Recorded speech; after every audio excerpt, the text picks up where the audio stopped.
কেন বন্ধ দালান ঘর, প্রাণ পাখি উড়ে যাবে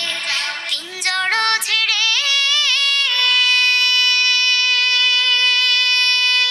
ধরা ধাম